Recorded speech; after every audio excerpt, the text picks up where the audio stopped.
Hello everyone, welcome back to my YouTube channel. Today we are going to discuss how to run the PySpark code into the Databricks. तो दोस्तों मैंने पहले video बना चुका हूँ Databricks की जिसमें मैंने बताया हुआ है कि Databricks में कैसे अकाउंट क्रिएट करते हैं on the top of AWS, क्योंकि मैं इस वीडियो में जो Databricks को रन कर रहा हूँ वो AWS के ऊपर रन कर रहा हूँ, मतलब कि जो सर्वर और स्टोरेज जो यूज़ हो रही है वो AWS की यूज़ हो रही है। तो इस वीडियो में हम देखेंगे कि हम कैसे अपने कोड को रन करेंगे, पाइस्पार्क के कोड को। तो चलिए, और जॉब को कैसे शेड्यूल करेंगे। तो चलते हैं। सबसे पहले आपको स्क्रीन पे दिख रहा होगा कि वर्क स्पेस क्रिएट है। अब मुझे इस वर्क स्पेस को ओपन करना है, तो इसे राइट साइड में ओपन का ऑप्शन है, मैं इधर से ओपन कर लेता हूँ। वर्क स्पेस ओपन करने के बाद आपको सबसे पहले अपना कंप्यूट पे जाना है लेफ़्ट साइड में, और कंप्यूट ऑप्शन में जाके आपको क्लस्टर क्रिएट कर देना है। तो मैंने ऑलरेडी क्लस्टर क्रिएट कर रखा है। अगर आप लोगों को क्लस्टर क्रिएट करना है तो क्रिएट कंप्यूट पे जाना है, और इधर क्रिएट कंप्यूट में जाके जो भी कॉन्फ़िगरेशन आपको लेनी है, जितने नंबर ऑफ़ वर्किंग नोड लेने हैं, किस टाइप का आपको इंस्टेंस लेना है, एंड उसके बाद आपको इधर क्रिएट कंप्यूट कर देना है। तो उसके बाद आपका क्लस्टर जब क्रिएट हो जाए तो उसके बाद हम लोगों को इस पर कोड को रन करना है। तो अभी आप देख सकते हैं कि मेरा क्लस्टर रेडी है, 6 कोर का क्लस्टर है, एंड इसमें आप देख सकते हो रैम और कोर हर चीज़ दी हुई है। चलिए वर्क स्पेस पे चलते हैं। तो वर्क स्पेस में जाने के बाद इधर क्या करना है, मुझे वर्क स्पेस में यूज़र है, यूज़र के अंदर मेल आईडी है, एंड मेल आईडी के अंदर मैं एक फ़ोल्डर क्रिएट कर लेता हूँ आप लोगों के लिए, डेमो कोड, डेमो पाइस्पार्क। इधर मैंने डेमो पाइस्पार्क का एक फ़ोल्डर क्रिएट कर लिया। इस फोल्डर के अंदर मुझे क्या करना है, लेफ़्ट राइट साइड में क्रिएट का ऑप्शन आ रहा है, वहाँ पे नीचे से नोटबुक पे क्लिक करना है, तो नोटबुक क्रिएट हो जाएगी। तो जब नोटबुक क्रिएट हो गई है, इस नोटबुक में हमें अपने कोड को रन करना है। इस नोटबुक का जो भी नाम देना चाहे आप इधर डबल क्लिक कर सकते हो, पर अनटाइटल्ड नोटबुक का आ रहा है लिखा हुआ, इसे मैं डबल क्लिक करके जो भी नाम देना चाहूँ, डेमो जॉब दे देता हूँ, या जॉब 1 कुछ भी नाम दे सकते हैं हम। जॉब 1 मैंने नाम दे दिया, राइट। अब मुझे इसमें करना क्या है दोस्तों, मेरे पास एक CSV फाइल है जिसमें टाइटैनिक का डेटा है, और ये डेटा फाइल आपको इंटरनेट से भी मिल जाएगी, आप डाउनलोड कर सकते हो। तो इसमें मेरे को जो पैसेंजर सर्वाइव्ड और एज दे रखी है कि जो लोग सर्वाइव करे थे उनका, जो सर्वाइव करे थे उनके लिए 1 है, एंड 0 जो लोग उन्हें सर्वाइव नहीं कर पाए थे, तो उसके लिए फिगर इधर 0 नंबर 0 असाइन किया गया है। ये नेम है, एंड देन उसके बाद sex male female and age. तो हमें दोस्तों जो लोग सरवाइव हुए थे और जो लोग सरवाइव नहीं हुए थे उनकी एवरेज एज निकाल ली है। तो हम अपनी एनालिसिस करेंगे इस पे, इस डेटा पे। तो सबसे पहले इस डेटा को हमें लोड करना पड़ेगा। कहाँ पे लोड करना पड़ेगा? पाइस्पार्क में लोड करने के लिए हमें अपने DBFS लोकेशन पे लोड करना पड़ेगा। DBFS एक फाइल स्टोर लोकेशन है डेटाब्रिक्स की, जिसके टॉप पे हम अपनी फाइल को लोड करेंगे। तो कैसे कर सकते हैं? इधर आपको दिख रहा होगा, इधर से मैं वर्क ओपन कर लेता हूँ वर्क स्पेस एक बार और। तो इधर दोस्तों कैटलॉग में जाएंगे। कैटलॉग में आपको इधर ब्राउज DBFS का ऑप्शन दिख रहा होगा। जिन लोगों को DBFS का ऑप्शन नहीं दिख रहा उन्हें क्या करना है, वर्क स्पेस में सेटिंग में जाना है। इधर राइट साइड में जो मेरा आइकन दिख रहा है T नाम से, इसमें सेटिंग में जाना है, और सेटिंग में जाने के बाद इधर एडवांस में जाना है आप लोगों को। और इधर एडवांस में आने के बाद जब आप नीचे आएंगे तो नीचे DBFS फाइल ब्राउज़र के ऑप्शन को आप लोगों को इनेबल कर देना है। जब आप इसे इनेबल कर दोगे तो आपको ब्राउज़र जो DBFS का ऑप्शन है वो आपको कैटलॉग में दिखने लगेगा। चलिए, तो अब ब्राउज DBFS पे हम लोगों को क्लिक करना है। इधर आप देख सकते हो इधर 2 फोल्डर दिख रहे हैं, फाइल स्टोर एंड टैम्प। तो मैं फाइल स्टोर में गया। फाइल स्टोर पे जब क्लिक करेंगे तो इधर टेबल आ गई। टेबल के अंदर मैं फ़ाइल को लोड कर दूंगा। तो अब मेरे को अपनी फ़ाइल मेरी ऑलरेडी लोडेड है, बट अगर मुझे फिर से अपलोड करनी हो तो मैं आपको दिखा देता हूँ कैसे अपलोड करते हैं। एक काम करता हूँ, मैं इस फाइल को डिलीट मार देता हूँ पहले।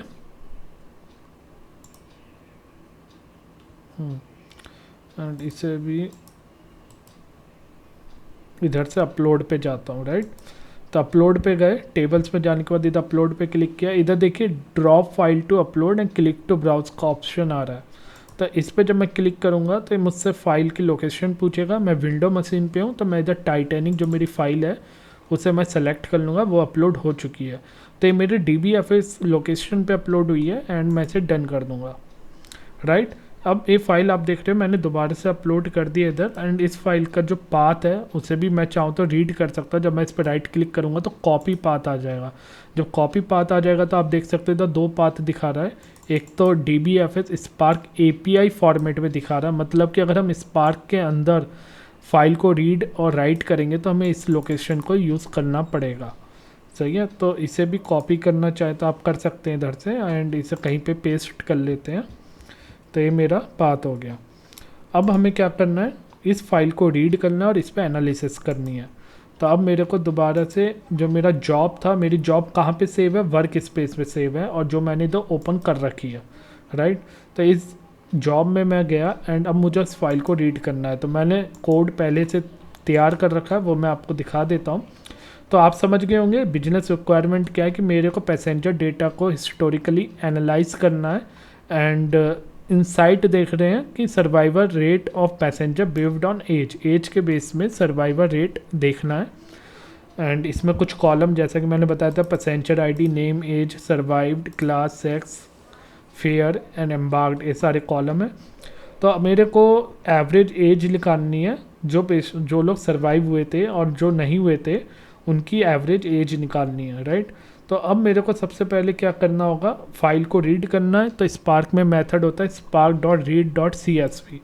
तो मैं सिंपली इधर इसे कॉपी कर लेता हूँ एंड इसे पेस्ट कर देता हूँ। तो सबसे पहले दोस्तों मेरा काम है इसे रीड करना फाइल को।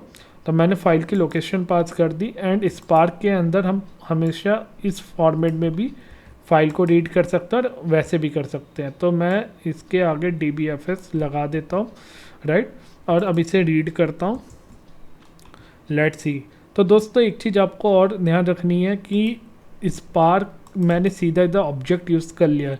नॉर्मली क्या करते हैं, स्पार्क पाइस्पार्क सिक्वल से इंपोर्ट करते हैं, स्पार्क सेशन क्रिएट किया जाता है, देन स्पार्क को यूज़ करते हैं। But spark object Databricks already देता है, तो हम डायरेक्ट स्पार्क ऑब्जेक्ट को यूज़ करके फाइल को रीड कर सकते हैं। तो मैंने फाइल को रीड कर रहा हूँ, तो it will take little time.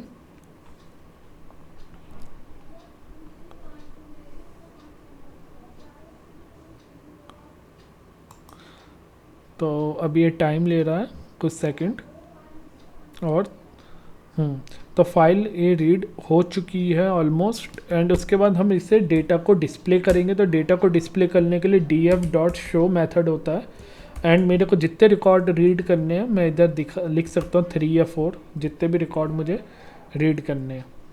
तो एक बार ये जॉब कंप्लीट हो जाए then we will show the record. तो जॉब कंप्लीटेड, एंड अब हम जाके इसके DB शो करेंगे तो हमें टॉप 4 रिकॉर्ड डिस्प्ले हो जाएंगे। तो आप देख सकते हो टॉप 4 रिकॉर्ड डिस्प्ले हो चुके हैं। नेक्स्ट हमारा काम क्या है कि इस डेटा को फ़िल्टर आउट करना, जिनकी एज ग्रेटर देन 80 है उसका डेटा है फ़िल्टर आउट करना है, राइट। तो आप देख सकते हो मैंने क्या करा, डेटा फ्रेम में मेरे डेटा फ्रेम में सारा डेटा आ चुका है जो मैंने इस फाइल को रीड किया, राइट। एंड इस डेटा फ्रेम में एक मेथड होता है सेलेक्ट, और इस सेलेक्ट के अंदर मैं कॉलम पास कर रहा हूँ जो कॉलम मुझे चाहिए, passenger ID, name, age, survived. मुझे सारे कॉलम की ज़रूरत नहीं है, तो जो कॉलम की मुझे रिक्वायरमेंट है मैंने वो कॉलम सेलेक्ट कर लिए। देन इधर मैंने डॉट फिल्टर डेटा फ्रेम का कॉलम एज है ग्रेटर देन 18, मतलब कि एज 18 का वेयर कंडीशन लगा दी। जैसा आपने सिक्वल में पढ़ा होगा कि सेलेक्ट के साथ वेयर कंडीशन लगाते, इसी तरीके से मैंने इधर फिल्टर लगा दिया, मीन्स वेयर कंडीशन लगा दी कि एज ग्रेटर देन 18 का डेटा उठा के दो, और डेटा सिर्फ इन 4 कॉलम का चाहिए। तो लेट्स डिस्प्ले द डेटा। अगर मैंने टॉप 5 रिकॉर्ड आ गए तो आप देख सकते हो जितनी भी एज ग्रेटर देन 18 है उन सबका डेटा आ गया, 22, 20, 38 ये सारी एज है। अब नेक्स्ट मेरे को क्या करना है, ग्रुप करना है डेटा को। तो अब मेरे को ग्रुपिंग किसके बेस पे करनी है, मैंने जैसा कि बताया था सर्वाइव्ड, तो सर्वाइव्ड के बेस पे ग्रुपिंग करके मुझे एवरेज एज निकालनी है कि एवरेज एज क्या है, मतलब जो लोगों ने सर्वाइव किया था या नहीं किया था, जिन्होंने किया था वो 1 है और जो नहीं कर पाए तो उनके लिए 0 इधर फिगर नंबर यूज़ हो रहा है। तो मुझे उनके एवरेज एज निकालनी है कि उन लोगों की एवरेज एज क्या थी। तो मेरे को 2 रिकॉर्ड मिलने चाहिए। तो group by survived and dot average age, तो ये मेरा एग्रीगेट हो गया एज और बेस्ड ऑन सर्वाइव्ड कॉलम। उसके बाद मैंने क्या करा कि मैंने इस जो एवरेज एज कॉलम है इसे रीनेम करना था, क्योंकि जो मेरा डेटा डिस्प्ले होगा तो उसमें एवरेज एज जो है उस नाम से कॉलम आएगा। तो आई डोंट वांट कि जो कॉलम का नेम हो वो एवरेज एज आए, कॉलम का नेम इस तरीके से आना चाहिए, एवरेज अंडरस्कोर एज। तो मैंने इधर विथ कॉलम रीनेम दे दिया, then I am showing the data. Let's wait how much data it will give. Yeah, you can see only 2 record it's written, 1 for survived जो हुए थे उनका एवरेज एज निकाल के दे दिया, एंड जो नहीं हुए थे उनकी भी एवरेज एज दे दिया। तो इस तरीके से हमने इसमें डेटा को रन करते हैं, एंड उसके बाद मेरे को क्या करना, डेटा को वापस राइट करवा देना आउटपुट पाथ में। आउटपुट पाथ में मतलब कि मेरे को फाइल स्टोर की जो लोकेशन है मेरी, मुझे उसी पाथ पे डेटा को राइट करवा देना है। तो मेरी लोकेशन मुझे कौन सी सेलेक्ट करनी है, क्योंकि मैं स्पार्क एपीआई के थ्रू कर रहा हूँ, तो DBFS कॉलन ये मेरी लोकेशन है जहाँ से मैंने फ़ाइल को रीड करवाया था, उसी लोकेशन में मैं फ़ाइल को राइट करवाऊँगा। तो इधर एक फ़ोल्डर बना दिया टाइटैनिक, यहाँ तो इधर एक मैं और फोल्डर बना देता हूँ टाइटैनिक, या इधर आउटपुट बना देता हूँ आउटपुट, राइट। इस आउटपुट फोल्डर में मैं डेटा को राइट करवा दूंगा। तो लोकेशन में मैंने क्या चेंज कर दिया, पहले फाइल स्टोर टेबल और मैंने एक फोल्डर और बना दिया आउटपुट। तो इस पाथ में मैं जो मेरा डेटा आया है सर्वाइव्ड और ग्रुपिंग जो हुई है और एवरेज एज कैलकुलेट हुई है, इस डेटा को मैं सेव करवा दूंगा, एंड लेट्स सी कि क्या मेरा आउटपुट लोकेशन में डेटा आता है या नहीं आता। तो मैं इसे रन कर देता हूँ एंड विल सी कि डेटा आता है या नहीं आता।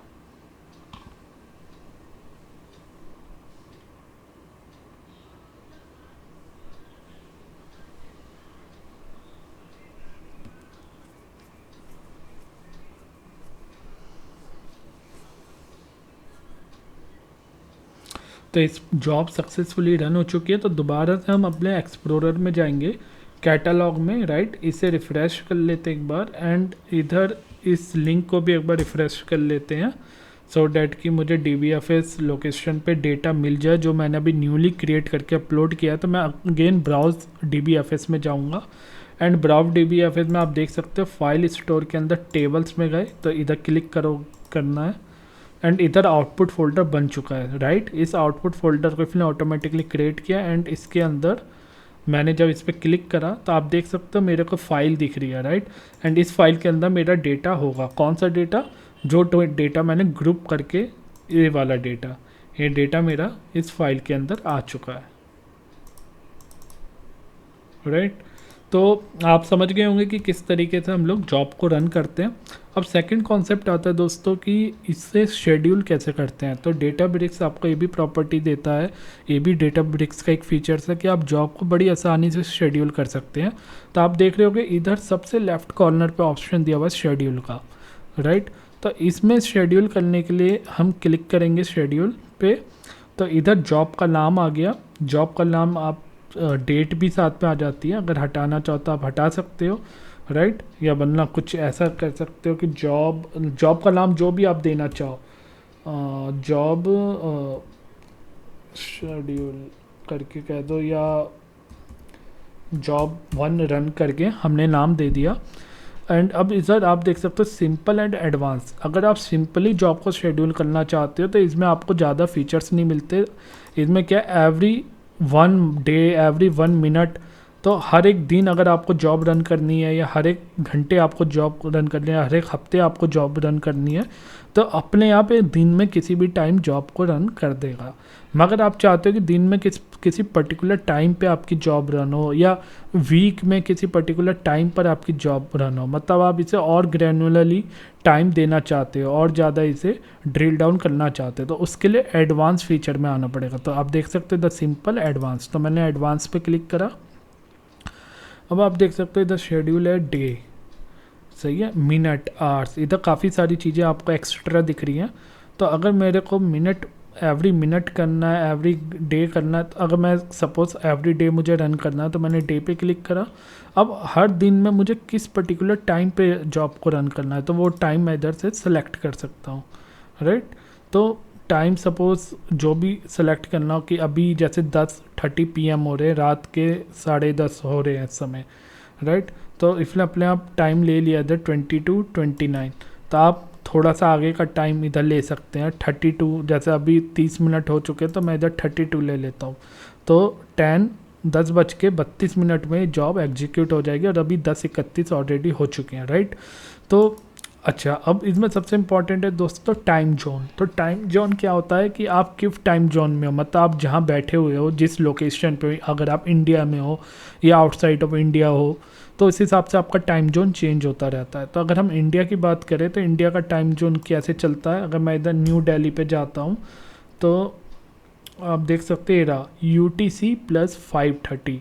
तो जो UTC का टाइम होता है, मतलब जो यूनिवर्सल टाइम होता है, उसमें +5:30 हमारा टाइम होता है। तो हम लोगों को टाइम जोन ज़रूर सेलेक्ट करना है according to our location, right. तो मैं इंडिया में हूँ तो मैंने अपने अकॉर्डिंग इस टाइम जोन को सेलेक्ट कर लिया है। अब कुछ नहीं करना, सिंपल इधर जाके क्रिएट क्लस्टर, इधर क्लस्टर का टाइप सेलेक्ट करना है। तो टेक्नोडेव क्लस्टर नाम मैंने ऑलरेडी क्रिएट कर रखा है तो मैं इसी को सेलेक्ट कर लूँगा, राइट। तो जो क्लस्टर मेरा ऑलरेडी क्रिएटेड है मैं उसी को सेलेक्ट करूँगा। और अगर आप चाहते हो कि अपना कोई नया क्लस्टर क्रिएट करना चाहते हो कि ऐड न्यू जॉब क्लस्टर, इधर देखो ऑप्शन आ रहा है ऐड न्यू जॉब क्लस्टर। तो इसका मतलब ये है कि आप कोई एक ऐसा क्लस्टर क्रिएट करोगे जो इस जॉब को रन करेगा, वो क्लस्टर क्रिएट होगा, जॉब को रन करने के बाद अपने आप वो क्लस्टर टर्मिनेट हो जाएगा। तो उस तरीके का आप क्लस्टर भी क्रिएट कर सकते हो। मगर अगर आपका ऑलरेडी क्लस्टर क्रिएट है जिसे आप जानते हो कि मतलब 24 घंटे चलेगा वो क्लस्टर, या आप जानते हो कि जिस पर्टिकुलर टाइम आप अपनी जॉब को रन कर रहे हो उस समय आपका क्लस्टर ऑलरेडी अवेलेबल होगा, तो आप इस क्लस्टर को सिलेक्ट कर सकते हो जो हमने अभी क्रिएट करा था, राइट। तो ये आप पे डिपेंड है, अगर आप चाहते हो कि आपका क्लस्टर ऑटोमेटिकली क्रिएट हो, ऑटोमेटिकली टर्मिनेट हो, तो आप अपनी जॉब के अकॉर्डिंग क्लस्टर को बनाएंगे ऐड न्यू जॉब क्लस्टर पे जाके। और अगर आप चाहते हो कि आपका क्लस्टर का जॉब से कोई लिंक नहीं हो, मतलब कि जो भी क्लस्टर आपने पहले से क्रिएट करा हो उसी को यूज़ करे आपकी जॉब, तो वैसा कर सकते हैं। तो मैंने पहले से क्रिएट कर रखा है तो मैं इसी को यूज़ कर लेता हूँ, राइट। अब कुछ नहीं करना, इधर मुझे जाके नीचे ऑप्शन थोड़ा सा डिस्प्ले नहीं हो रहा है तो नीचे का ऑप्शन है ओके का, तो उस पर मैं क्लिक कर दूंगा तो मेरी ये क्रिएट हो जाएगी। बट अभी टाइम 10:33 हो चुका है तो मैं 10:34 दे के इसे क्रिएट कर देता हूँ। तो ये देखिए मेरी जॉब शेड्यूल हो चुकी है 10:34 पे। तो अभी 1 मिनट में मेरी जॉब ऑटोमेटिकली रन होनी चाहिए, विदिन 1 मिनट या आफ्टर 1 मिनट। तो मैंने उस पर क्लिक करा। अच्छा, जैसी जॉब क्रिएट करेंगे तो वो मुझे वर्क फ्लो में डिस्प्ले होने लगेगी। देखिए जब मैं वर्क फ्लो पे आऊँगा, वर्क फ्लो पे क्लिक करा तो आप देख सकते हो इधर मुझे जॉब दिख रही है।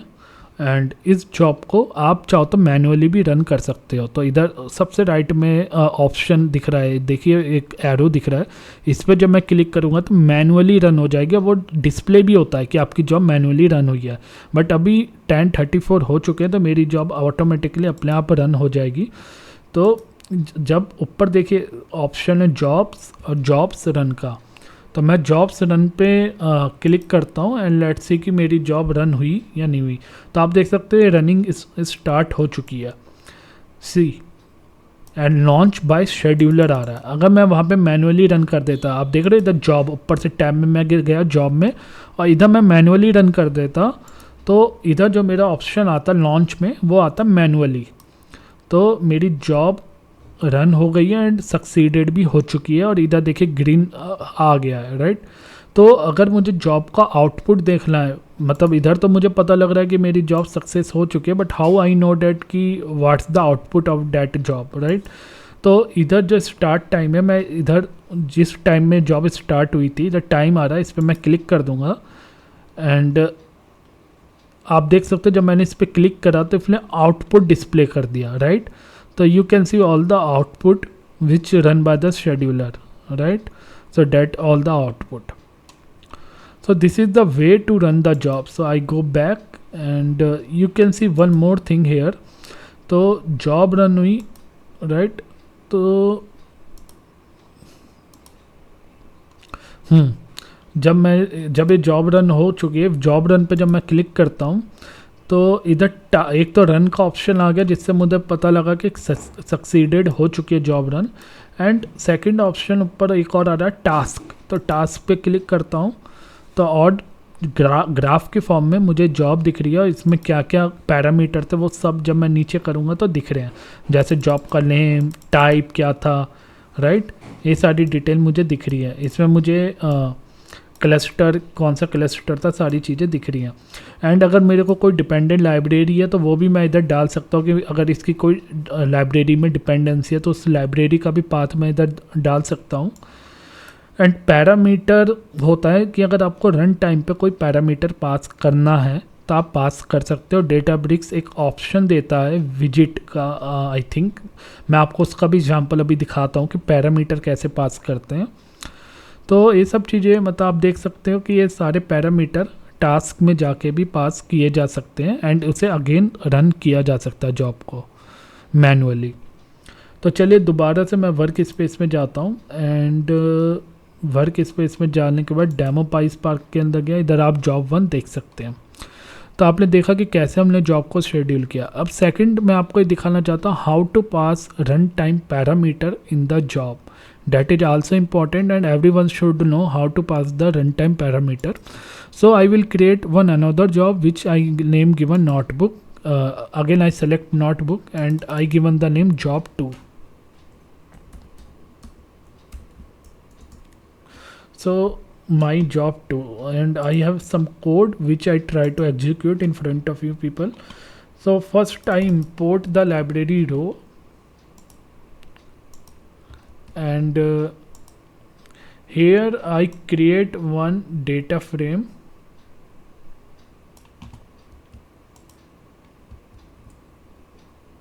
right, and inside that I will pass the date here.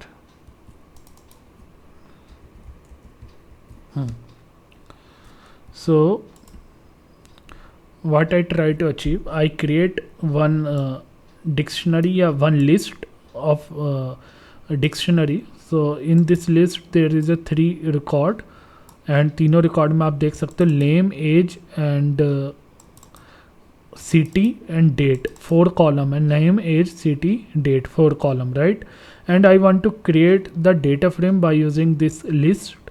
तो what I do here, the method is create data frame and I use the loop with this list. And ये लिस्ट क्या करेगी, इस loop को में चलेगी and जो भी इस आई की वैल्यू होगी वो इस रो में पास होती जाएगी। तो रो में जब पास होगी तो वो इस वैल्यू को रो में कन्वर्ट करके एंड इसका एक डेटा फ्रेम बना देगा। तो सबसे पहले देखते हैं कि डेटा फ्रेम क्रिएट हुआ या नहीं हुआ।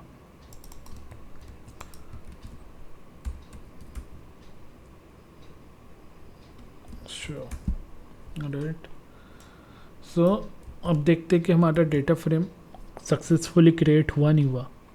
The purpose of this code to create the data frame and we have the 4 column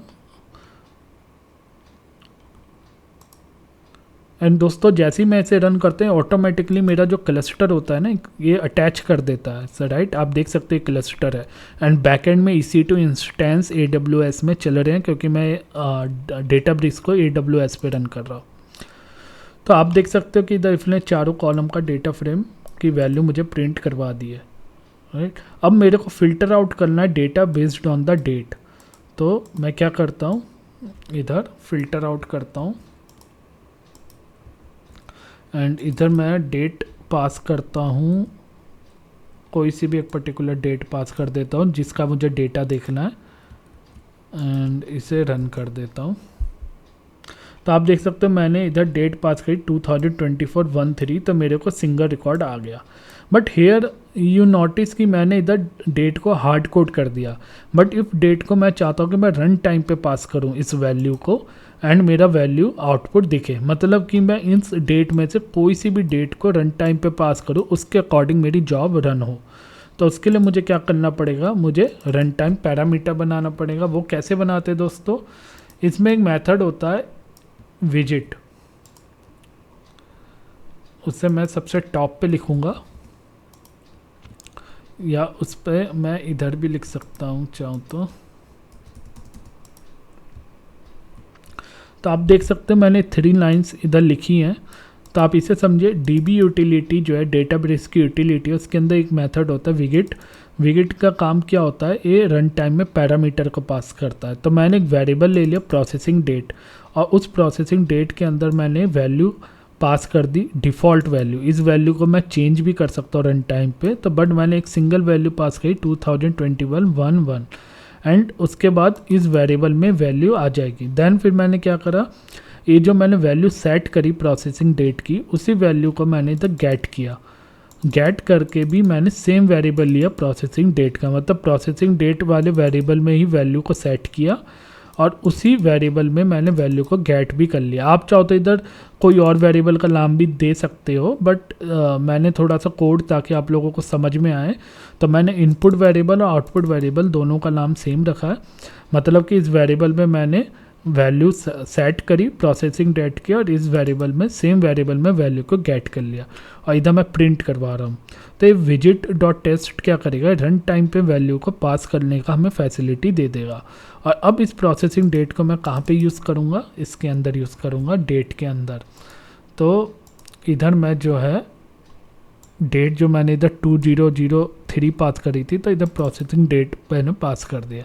and now I try to run again and you can see, देखिए सबसे ऊपर आप देखिए फिर प्रोसेसिंग डेट का एक वो बना दिया, जैसे कि यूआई में होता है ना पैरामीटर, और उसकी डिफ़ॉल्ट वैल्यू क्या रखे 0101, राइट, क्योंकि मैंने इधर 2024-0101 ही वैल्यू को पास दिया था करा था। तो इसने 1 जनवरी ऑफ 2024 वैल्यू इधर सेट कर दी एंड उसी के अकॉर्डिंग इसने डेटा रिटर्न भी करा है। इसने जो है पहला रिकॉर्ड मेरे को दे दिया 1 जनवरी का, राइट। और अगर मैं इस वैल्यू को चेंज कर देता हूँ, तो सपोज़ इधर जैसे 2 जनवरी का डेटा भी है और 3 जनवरी का भी है, तो मैं इसे 2 सेकंड कर देता हूँ, 2 कर देता हूँ, राइट। एंड 2 करने के बाद जब मैं इधर क्लिक करता हूँ नीचे, ये जो मेरा सेल है इस पर क्लिक करूँगा एंड ये रिफ्रेश कर देगा वैल्यू को ऑटोमेटिकली। आप देखो कि जो डेटा मैंने डिस्प्ले करा है, अब इसने ऑटोमेटिकली जो है 2 जनवरी का कर दिया 2024-1/3। एंड अगर मैं इधर वैल्यू क्या कर दूँ, 1 कर दूँ, 3 कर दूँ, तो वो 3 कर दिया। एंड अब मुझे क्या करना है, सेकंड वाला जो सेल है जहाँ पे मैंने इस फिल्टर को लगा रखा है, बस मुझे इधर क्लिक करना है and it refresh the value and return the output. I hope आप लोगों को समझ में आया होगा। एंड इवन आप इधर जब शेड्यूल भी करोगे, सपोज मैं जॉब को भी शेड्यूल करता हूँ, शेड्यूल गया एंड मैंने इसका नाम दिया जॉब 2, इसे रन कर देते हैं एंड इसे मैं एडवांस में जाके सपोज आज 10 मुझे 46 पे रन करनी है और इधर जोन ले लिया मैंने न्यू दिल्ली का, क्लस्टर मैंने अपना सेलेक्ट कर लिया एंड इसे मैंने क्रिएट कर दिया, राइट। तो ये जॉब मेरी क्रिएट हो चुकी है। अब मैं जॉब पे जाता हूँ, ये मेरी जॉब। अब इस जॉब में दोस्तों जब मैं जाऊँगा तो अब आप देखना टास्क में गए, जॉब में जाने के बाद टास्क में गए तो वहाँ पे इसके सारे पैरामीटर दिख जाएंगे। तो जब मैं नीचे आऊँगा तो देखिए पैरामीटर में मुझे प्रोसेसिंग डेट दिख रही है, राइट। एंड इसका ये वैल्यू है जिस वैल्यू को मैं चेंज कर सकता हूँ जब चाहे। अब मैं चाहूँ तो इधर 2 कर सकता हूँ, राइट, एंड इधर सेव टास्क में क्लिक कर सकता हूँ, तो ये मेरा 2 के लिए रन करेगा। तो इस वेरिएबल को वैल्यू को मैं चेंज कर सकता हूँ रन टाइम पे, और उसके अकॉर्डिंग जब भी मेरी जॉब रन होगी तो उस पैरामीटर जो मेरा सेट होगा उस पर रन हो गया। मैंने 2 कर दिया तो 2 पे, अगर मैं इसे चाहूँ 3 चाहूँ तो 3 पे कर सकता हूँ, राइट। तो आपको समझ में आया होगा कि किस तरीके से हम लोग जॉब को रन करते हैं। एंड अब मैं जॉब 2 को इधर मैनुअली 10:45 आई थिंक मैंने टाइम सेट किया था, तो अभी 10:45 होने में 1 मिनट और बचा हुआ है।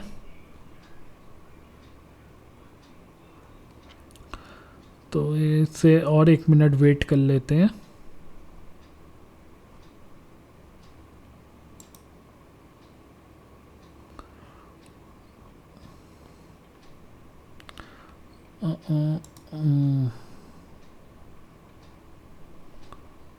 या वरना इसे मैनुअली भी रन कर सकते हैं, तो हालांकि हो जानी चाहिए बस रन।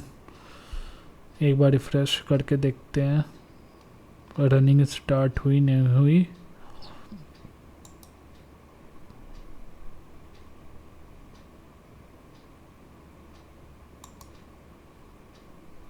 चलिए इसे मैनुअली रन कर लेते हैं, तो कोई इशू नहीं है। इसे मैनुअली मैंने रन कर लिया है, तो अभी रन हो गई है। तो मैंने आपको बताया था कि ये किस पैरामीटर के लिए रन हो रही है मेरी जॉब।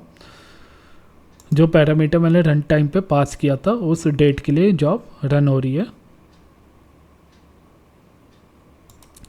तो जब ये जॉब रन होगी तो आपको इधर आउटपुट इसका दिख जाएगा। तो let's wait to complete the job. Job complete हो गई है मेरी जॉब 2 पे गया। एंड यू कैन सी इधर डेट, जो सबसे नीचे डेट और ये सक्सीडेड का मैसेज यहाँ आ रहा है, इसी पे मुझे क्लिक करना तो मुझे आउटपुट इसका डिस्प्ले हो जाएगा।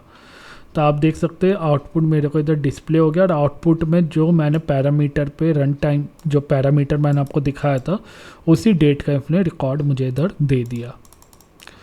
तो आप लोगों को समझ में आया होगा कि कैसे हम जॉब को शेड्यूल करते हैं, कैसे हम पैरामीटर सेट करते हैं और कैसे हम अपने कोड पाइस्पार्क कोड को रन करते हैं। आई होप आपको वीडियो पसंद आई होगी। अगर वीडियो पसंद आए तो प्लीज़ कमेंट करके बताइए, चैनल को सब्सक्राइब कीजिए, वीडियो को लाइक कीजिए और हमें बताइए कि आपको वीडियो कैसी लगी। Thank you, have a nice day.